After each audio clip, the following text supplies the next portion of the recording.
Good morning, so I'm ill, so this vlog will probably be slightly lower energy than normal, but that's probably appropriate given what day it is today.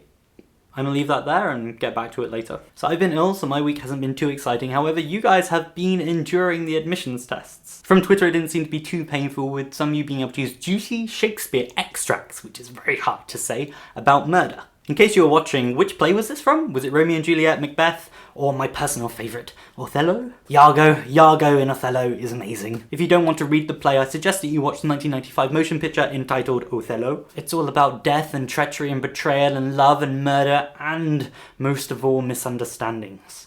Speaking of misunderstandings, this week I've been studying Kashmir, not Kashmir. This is an area of land that has been in dispute since 1947 when India and Pakistan separated under the two-nation theory.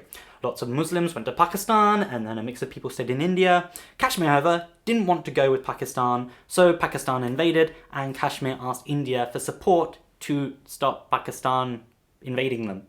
Since 1947, the conflict in the state of Jammu and Kashmir has continued. The Cold War powers got involved, with the USA giving arms to Pakistan, and then the Soviet Union giving arms to India, which they then used against each other in 1965 in the Second Indo-Pakistan War, which, again, Kashmir said to Pakistan, "No, I don't want to join you, sorry." Then you had East Pakistan, now known as Bangladesh, revolting in 1971, which made West Pakistan, weaker, and probably quite annoyed that another country didn't want to be part of their country. With a weaker Pakistan, India in the 1980s was able to come to an agreement with Kashmir, and Kashmir acceded into the Indian Union. This is despite Sheikh Abdullah, the leader of Kashmir, being kind of awkward about agreements in earlier decades. However, he was cooperating now, and upon his death he was named the Lion of Kashmir. Trust me, I'm going somewhere with this. But then insurgents, mainly in the form of, though not exclusively in the form of, the Hezbollah Mujahideen,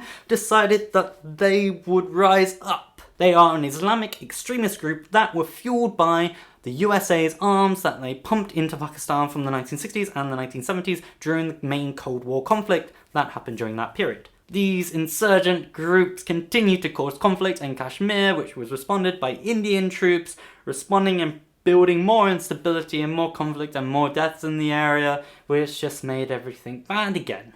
Fair to say, Kashmir wasn't particularly fond of either side. Originally, it was Hindus and Muslims that were dying, but then in 2001, Sikhs began to die because the majority of Hindus had moved over to camps in Delhi and onto the outer borders of Kashmir, and, well, the Sikhs just happened to be in the wrong place at the wrong time. Now there seems to be some sort of stability in Kashmir because if India or Pakistan decided to cause another conflict, it would destroy the one-season pony economy of Kashmir. Agriculture and tourism. Articles about all this stuff down there. Now we come to the link that you're waiting for. At the heart of this issue, we do not have the militants, the intellectuals, or the politicians. We have the average citizen, who knows just one truth, the emotional truth. That emotional truth is the scar of one person being torn out of their life, and that scar has perpetuated for as long as the conflict has been going on. Today is Remembrance Sunday, with these many people dying in World War I and these many people dying in World War II, with countless other deaths occurring in other conflicts. However, people do not remember those numbers. They remember just a single number.